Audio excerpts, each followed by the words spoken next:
ఉన్న బంగారాన్ని విడిపించి ఆ రోజు ఆన్లైన్ రేటుకే మేము కొంటాం. Sharma gold company.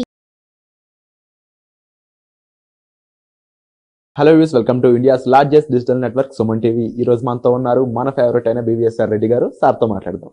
Hi sir. నమస్తే. ఎలా ఉన్నారు sir? Very fine. Wonderful sir. Sir, మనం ఉండే లైఫ్లో ముఖ్యంగా మన ఇల్లు అనేది మన జీవితాన్ని ఎక్కువగా డిసైడ్ చేస్తూ ఉంటుంది. మన చుట్టూ ఉండే వాతావరణం అదే కాబట్టి పాజిటివ్ ఎనర్జీ ఎంత ఎక్కువగా ఉంటే మనం అంత గొప్పగా లైఫ్లో రాణించవచ్చు. అది డబ్బు పరంగాను, ఆరోగ్యం పరంగాను, అలాగే సంబంధాల పరంగాను. అయితే దీనికి సంబంధించి వేదిక్ మహావాస్తు అని చెప్పేసి మీరు ప్రోగ్రామ్ రన్ చేస్తున్నారు కదా, దీని యొక్క ముఖ్య ఉద్దేశం ఏంటి? దీని ద్వారా జనాలు, ఆడియన్స్ ఏం నేర్చుకోవచ్చు అంటారు?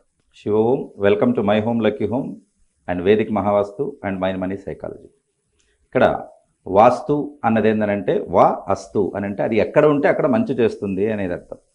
మీరు మన పురాణాలు కానీ, మన ఇతిహాసాలు కానీ, మన చరిత్ర ఏదైనా తీసుకున్నా, భూమి మీద మనిషి ఎక్కడైనా నాలెడ్జ్ తీసుకున్నాడా అని అంటే అది మన భారతదేశంలోనే తీసుకున్నాడు అని అంటే ఒకటే ఒక ఉదాహరణ చెప్తాను భారతదేశం ఎంత గొప్పది అని చెప్పడానికి.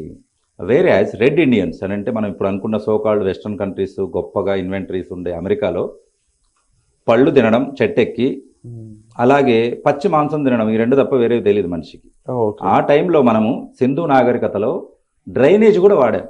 అంటే మురుగు, మలమూత్రాదులు మురుగు పోవడానికి డ్రైనేజ్, నాట్ మామూలుది, అండర్ గ్రౌండ్ డ్రైనేజ్. ఎంత అడ్వాన్స్డ్ అయి ఉండాలి, ఎంత అడ్వాన్స్. నేను నాగరికత చూసుకుంటే సివిలైజేషన్ అన్నది ఫస్ట్ మనదే వస్తుంది. అది సింధు నాగరికత, ఇప్పుడున్న పాకిస్తాన్లో వస్తుంది. సింధ్ నది పక్కనగా వస్తుంది.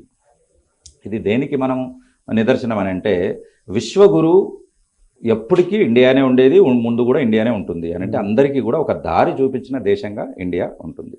కాబట్టి ఈ వాస్తు అన్నది ఇప్పటిది కాదు, కొన్ని వేల సంవత్సరాల క్రితమే మనిషి అమలుపరుస్తూ వస్తున్నాడు. మురుగు నీరు ఎటు పోవాలి, ఎటు వెళ్తే ఆ ఇంటికి మంచి జరుగుతుంది, ఎటు వెళ్తే ఆ ఇంటికి కీడు జరుగుతుంది అనేది ముందుగా తెలుసున్నాడు అన్నట్టు.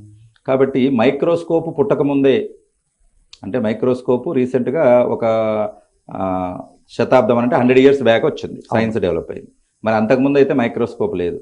కాబట్టి ఇప్పుడు మనం మైక్రోస్కోప్ చూశాక ఇంటి బయట కాళ్ళు కడుక్కోవాలి, ఇంటి బయట చేతులు హ్యాండ్ వాష్ చేసుకొని రండి, లేకపోతే కరోనా వస్తుందని ఎప్పుడు చెప్తున్నాం.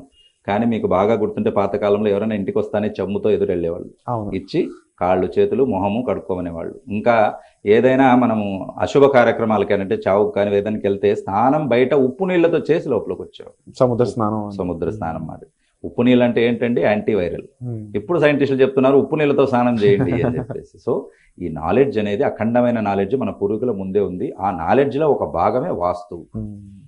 ఇది సపరేట్గా చూస్తుంటారు అందరూ, సపరేట్గా కాదు. మనకి ఏవైతే పంచవేదాలు ఏవైతే మనం ఉన్నాయో ఈ వేదాల్లో నుంచే మనం తీసుకున్నదే వాస్తు అన్నట్టు.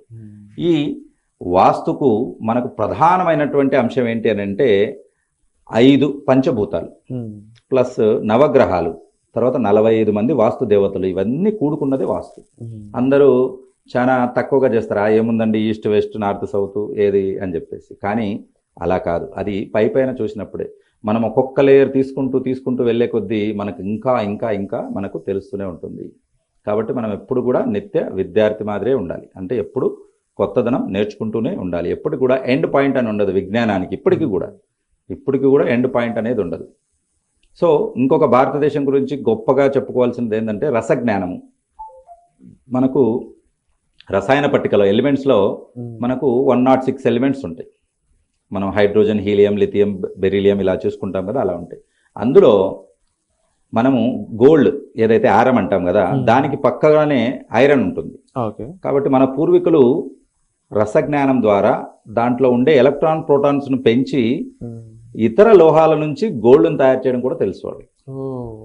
రైట్. జనరల్గా గోల్డ్ ఎక్కడి నుంచి వస్తుంది? మైన్స్లో తవ్వుతాడు, కింద ఉంటుంది, ముడి పదార్థం తీస్తాడు, దాన్ని శుద్ధి చేసి మలినాలన్నీ తీస్తే గోల్డ్ వస్తుంది. ఇది మీరు చూస్తే మన భారతదేశంలో కేవలము 10% మైనింగ్ మాత్రమే ఉంది, గోల్డ్ మైనింగ్ తక్కువ. మన కేజీఎఫ్ అది కూడా ఇప్పుడు అయిపోయింది, ఇంకా కొన్ని చోట్ల ఉంది.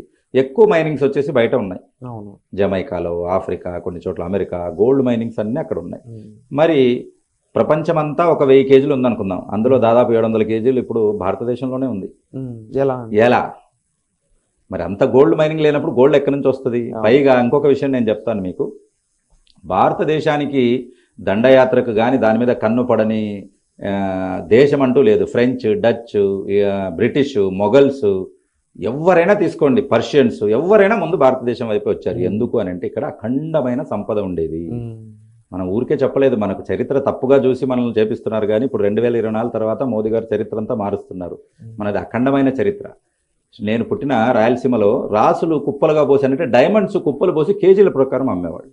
ఇప్పుడు ఒకటి పట్టుకుంటే 2 లక్షలు 3 లక్షలు అని చూపిస్తారు.